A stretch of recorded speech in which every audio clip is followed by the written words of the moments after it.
नजर जरा लबनान पर भी डालते हैं, जहां पर जंग की सूरत हाल बनी हुई है और हर सुबह यह खबर सामने आती है कि दर्जनों लोगों की मौत हुई है।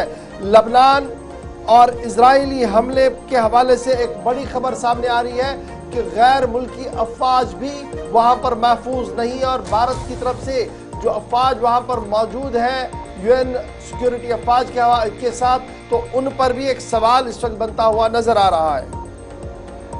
दुनिया भर के अंदर अक़वाम मुत्तहिदा के बैनर तले दुनिया भर के मुख्तलिफ ममालिक जिनके पास यूनाइटेड नेशंस की मेंबरशिप है, तकरीबन 200 के करीब ममालिक हैं, इनमें भारत भी शामिल है। भारत की फौज भी उन जंगज़दा इलाकों के अंदर पूरी दुनिया में काम करती है यूएन के बैनर तले, जहां पर अमन व अमान को बरकरार रखने की जरूरत पड़ती है। तो यूनाइटेड नेशन के दफातर के साथ जो अफवाज मुंसलिक हैं, इनमें भारत भी है, और बड़ी खबर यह है कि भारतीय फौजी भी खतरे में पड़े हैं।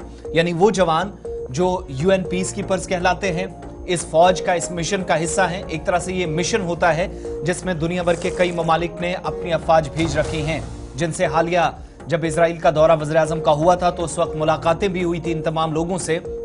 जवानों का हौसला भी वज़ीर आज़म मोदी की तरफ से बढ़ाया गया था। लेकिन यह अफवाज इस वक्त मुश्किल में है, क्योंकि मुख्तलिफ मीडिया रिपोर्ट्स ये बताती हैं कि इजराइल की तरफ से जो हमले लेबनान की सरहदों पर या इसके दाएं बाएं किए जा रहे हैं, इसकी वजह से भारतीय अफवाज भी खतरे में पड़ी हैं। ठीक वैसे ही बाकी दुनिया के मुख्तलिफ ममालिक के जो अफवाज हैं या फौजी एहलकार हैं, यूएन पीस कीपर्स हैं, इस मिशन का हिस्सा है, वो भी उनकी जान भी खतरे में। तकरीबन 600 के करीब भारत के जो फौजी हैं इस वक्त लेबनान और आसपास के हिस्सों में गजा तक जुड़ने वाली सरहदों के साथ तैनात किए गए हैं। 120 किलोमीटर तवील ये जो ब्लू लाइन कहलाती है, जहां पर यूनाइटेड नेशन के इस मिशन के तहत अमन व अमान को बरकरार रखने का इस मिशन के तहत एक कोशिश होती है, एक मंसूबा होता है।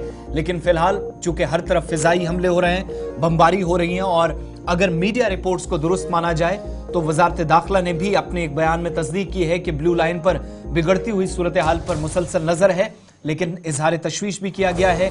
गहरी नजर अगरचे भारत सरकार की सारे मामलात पर है, मगर यह कतई नहीं भूलना होगा कि अक़वाम मुत्तहिदा की जानिब से जितनी भी अफवाज या इस बैनर के नीचे अलग अलग हिस्सों में काम करती हैं, खतरे से खाली हैं। तो हर एक जगह पर जहां बमबारी हो रही है, इंतहाई तशवीशनाक सूरत हाल बनती हुई दिखाई दे रही है। ये तो एक खबर आपके सामने उन फौजी जवानों के ताल्लुक से जो भारत के हैं, यूएन पीस कीपर्स हैं या इस मिशन का हिस्सा हैं।